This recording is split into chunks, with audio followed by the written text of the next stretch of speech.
If you believe the stories, mankind's pride gave rise to the Darkspawn.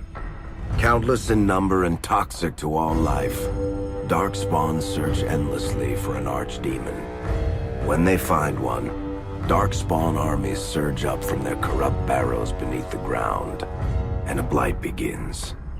Grey Wardens are the only warriors capable of destroying an archdemon, and history always honors the one who sacrifices all to kill the beast. In the fifth blight, the Warden was the hero of Ferelden. Youngest child of Ferelden's powerful Terran Kusland.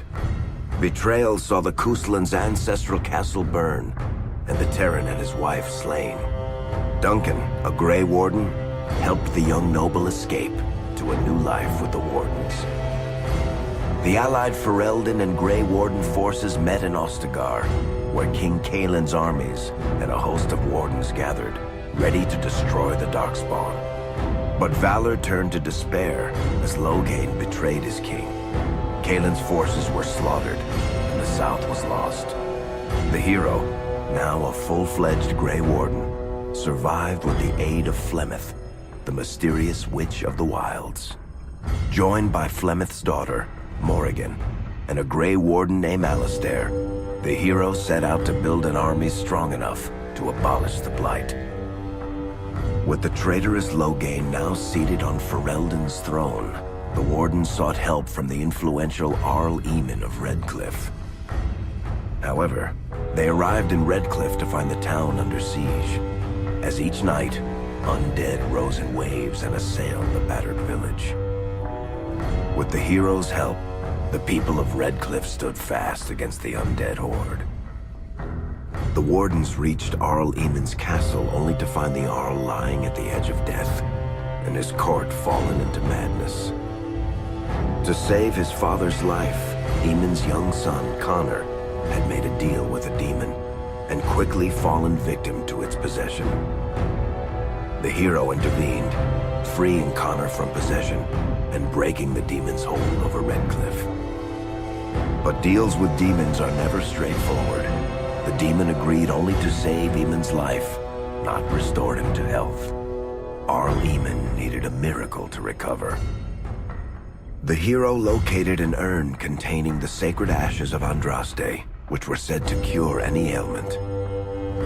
The urn was protected by ancient traps, tests of will, and a dragon-worshipping cult that wanted to twist the urn's power to its own ends. The urn remained pure, but mysteriously disappeared after the Wardens departed. Only the temple dedicated to it still stands. With a pinch of the ashes, the hero restored the Arl to health. Informed of Loghain's treachery, Eamon swore his political and military support. The circles of Magi are bound by oath to aid the Grey Wardens in times of blight. However, Lake Calenad's tower could offer little help. One of its mages, Uldred, had become possessed by a pride demon and was twisting other circle mages into abominations. The hero fought to the top of the tower and defeated Uldred, saving the remaining mages.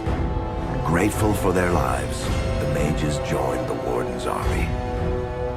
The allies gained at the Circle were not the only soldiers to join the Warden's forces, however.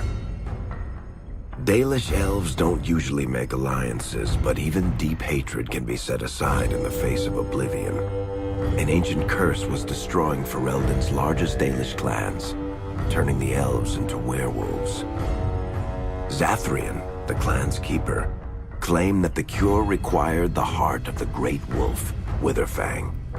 Years before, Zathrian himself had afflicted a group of humans with the curse that now ravaged his clan. As long as he lived, the curse endured.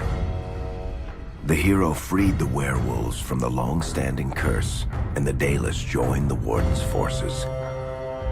Blights may happen hundreds of years apart, but the dwarves who live below the surface of Thedas fight Darkspawn every day. No one is better schooled in battling Darkspawn than the warriors of Orzammar, except perhaps their allies of old, the Grey Wardens. The hero arrived in Orzammar in the wake of King Endrin's death to find political factions fighting for control of the dwarven capital. Only the vote of a venerated paragon could break the deadlock to elect a ruler, and order the dwarves to honor their Grey Warden treaty and join the battle against the new blight. The hero set off to find a paragon named Branka, who had disappeared into the Deep Roads in search of a legendary artifact, the Anvil of the Void, created by the renowned smith Caradon to forge mighty war golems.